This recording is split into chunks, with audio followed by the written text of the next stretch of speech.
Hello everyone, I hope you guys are doing well. My name is Anuradha Mishra and I welcome you all on English by Anuradha. जैसा आपको पता है एक mock test upload किया था Teachmint पे और उसका सेक्शन वाइज एक्सप्लेनेशन आपको यूट्यूब पे मिलने वाला है। स्पॉटिंग एरर वाले आपको एक्सप्लेनेशन मिल चुके हैं। अगला जो सेक्शन है वो है सेंटेंस इम्प्रूवमेंट का। So before starting with the questions, पहले ये बता दूं कि सेंटेंस इम्प्रूवमेंट में आपको करना क्या होता है। सेंटेंस इम्प्रूवमेंट में आपको एक सेंटेंस दिया होगा, जैसे ये दिया है, ठीक है। उसके कुछ पोर्शन पे अंडरलाइन कर देगा। ओके, फिर आपसे पूछेगा कि बताओ ये जो अंडरलाइंड पोर्शन है वो अपनी जगह सही है या गलत है।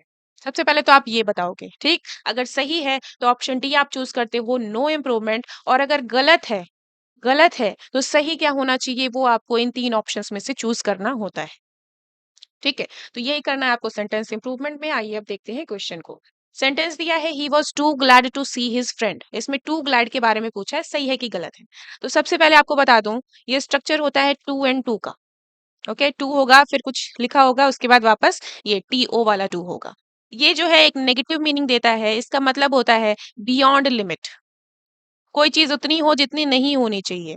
तो he was too glad to see his friend का मतलब हो जाएगा वो अपने मित्र को देख के इतना खुश हुआ, इतना खुश था जितना उसे नहीं होना चाहिए। तो ये एक नेगेटिव मीनिंग देता है। जबकि अगर आप खुश हो रहे हो तो वो तो पॉजिटिव होना चाहिए। पॉजिटिव बनाने के लिए आप क्या करोगे, यहाँ से इस टू को हटा दोगे। हटाओगे तो क्या लगाओगे वो भी देखना है। तो देखो, ये जो टी ओ टू ग्लैड है, ऐसा कोई चीज होता नहीं है, तो इसको तो हटा देंगे, ठीक।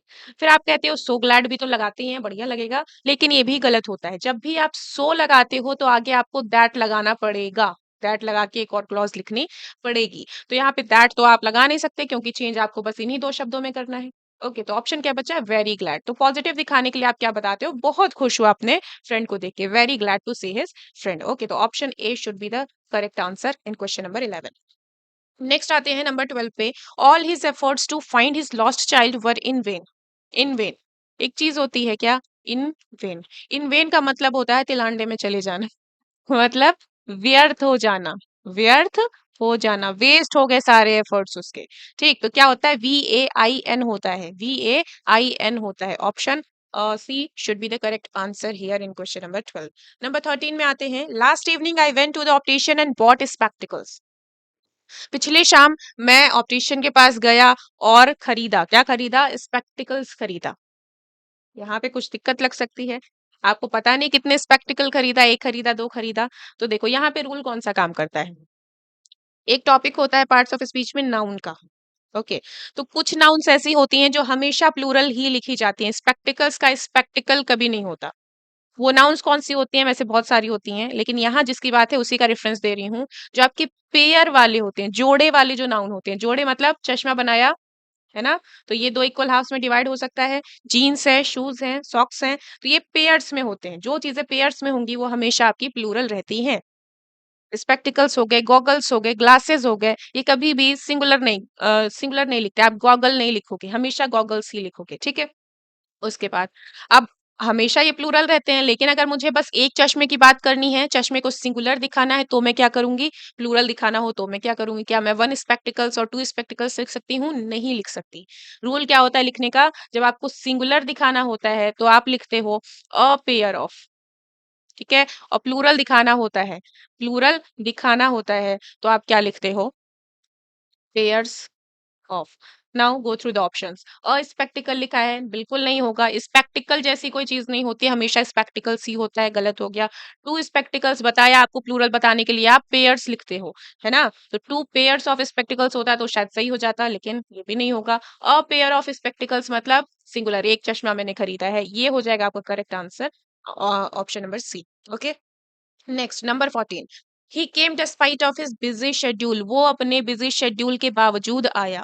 डिस्पाइट ऑफ हिंदी क्या है, के बावजूद, किसी चीज के बावजूद, है ना, किसी चीज के बावजूद। दो वर्ड्स हैं बहुत इंपॉर्टेंट, क्या होते हैं, इन स्पाइट ऑफ एंड डिस्पाइट।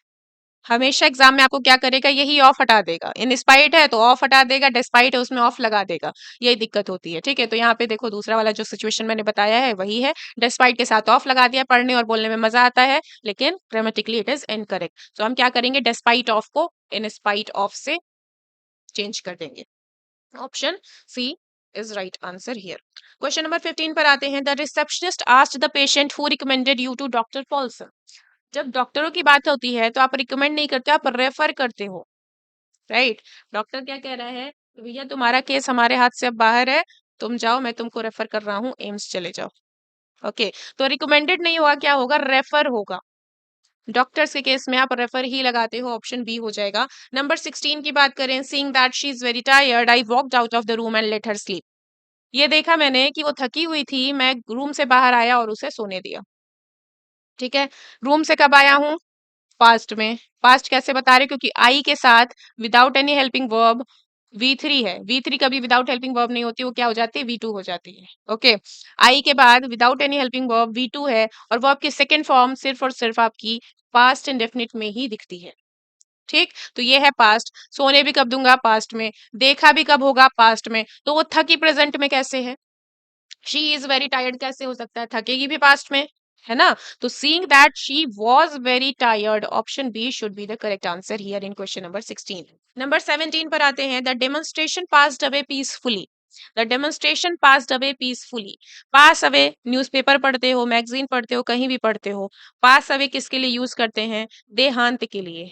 किसी की डेथ हो जाती है, गुजर गए, खर्चा हो गए, तो वो क्या हुआ कि कोई पास अवे हो गया। डेमोन्स्ट्रेशन पास अवे होगा क्या, डेमोन्स्ट्रेशन की भी डेथ हो सकती है क्या, नहीं। डेमोन्स्ट्रेशन सिंपली पास हो जाएगा, बीत गया, गुजर गया। ठीक है, डेमोन्स्ट्रेशन क्या हुआ, पास हो गया पीसफुली, पास लिखेंगे आप, option B is the correct answer here.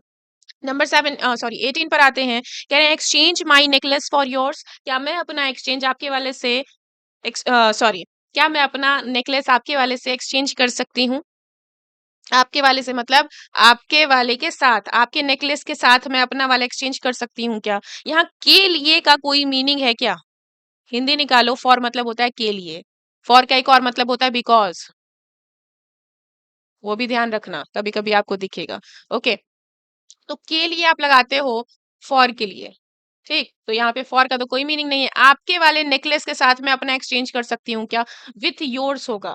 कभी भी विथ यू भी मत कर देना। योर्स क्या है, योर्स आपका है पजेसिव प्रोनाउन, पजेसिव प्रोनाउन। ठीक है, यू मत करना। आप आपके साथ मैं नेकलेस नहीं एक्सचेंज करूंगी, आपके नेकलेस के साथ मैं अपना नेकलेस एक्सचेंज करूंगी, तो विथ योर्स हो जाएगा। नंबर 19 पर आते हैं। Hardly had she finished her dinner then the doorbell rang. Okay, आपने सुना होगा नो सूनर, बहुत ही फेमस ट्रेंडिंग क्वेश्चन रहता है सारे एग्जाम्स में। नो सूनर के साथ आप देन लगाते हो उसका जोड़ीदार। ठीक है, हार्डली का जोड़ीदार कौन होता है, हार्डली का जोड़ीदार होता है व्हेन। देन किसी का जोड़ीदार नहीं होता है मित्रों। हार्डली के साथ आप क्या लगाते हो, व्हेन लगाते हो, और इसलिए देन हटा के व्हेन कर देना है। नंबर 20 और आज का लास्ट क्वेश्चन है। Virat bats very well didn't he. Virat बहुत अच्छी बैटिंग करता है, नहीं करता है क्या। क्वेश्चन टैग, क्वेश्चन टैग कैसे बनता है, सबसे बेसिक फॉर्मूला क्या है, अगर सेंटेंस पॉजिटिव है tag will be negative, if the sentence is negative then the tag will be positive. Okay, Virat bats very well, sentence is positive, tag होने वाला है नेगेटिव, दूसरी कंडीशन यहाँ से हम हटा देते हैं। ओके, अब टैग हम बनाते कैसे हैं, तो पहले यहाँ का टेंस देखो। टेंस क्या है, Virat bats very well. V1 में SEIS कहाँ लगती है, सिर्फ और सिर्फ प्रेजेंट इंडेफिनिट में लगती है। प्रेजेंट इंडेफिनिट की हेल्पिंग वर्ब्स की बात करें तो क्या होता है, डू होता है एंड डज होता है। विराट सिंगुलर है तो विराट के लिए हम लगाएंगे डज। ठीक है, क्वेश्चन टैग बनाने का फॉर्मूला क्या है, हेल्पिंग वर्ब प्लस नॉट का अब्रीविएशन, साथ में सब्जेक्ट, साथ में क्वेश्चन मार्क। ठीक है, तो डज और नॉट का एब्रिविएशन क्या हो जाएगा, डजंट हो जाएगा, और विराट के लिए आप क्या लिखोगे, ही लिखोगे, तो डजंट ही हो जाएगा आपका। ठीक है, सो आई होप ये 10 क्वेश्चंस आपको समझ आए होंगे, दिमाग में घुसे होंगे। बाकी अगला सेक्शन नेक्स्ट वीडियो में आपको मिल जाएगा। ठीक है, और जिसने अभी मॉक टेस्ट नहीं लिया है प्लीज जाके एक बार आप अटेम्प्ट करके देखो, बिल्कुल फ्री ऑफ कॉस्ट है। इसका जो टीचमेंट का जो भी डिटेल है वो डिस्क्रिप्शन बॉक्स में मिल जाएगा। Also you can follow us on Instagram, जिसकी लिंक भी डिस्क्रिप्शन बॉक्स में ले जाएगी। और अगर कोई डाउट है रिगार्डिंग इंग्लिश और any other subject, so you can WhatsApp me on this number. Okay, also there is a PYQ batch coming very soon, तो अगर आपको उसमें एनरोल करना होगा तो यही व्हाट्सएप नंबर है, उसी पे आप मैसेज करना और फिर डिटेल्स आपको मिल जाएगी। ओके, सब्सक्राइब कर लेना, नोटिफिकेशन बेल ऑन कर लेना। बाकी आज के लिए इतना ही रहेगा, bye bye, tata, take care, जय हिंद।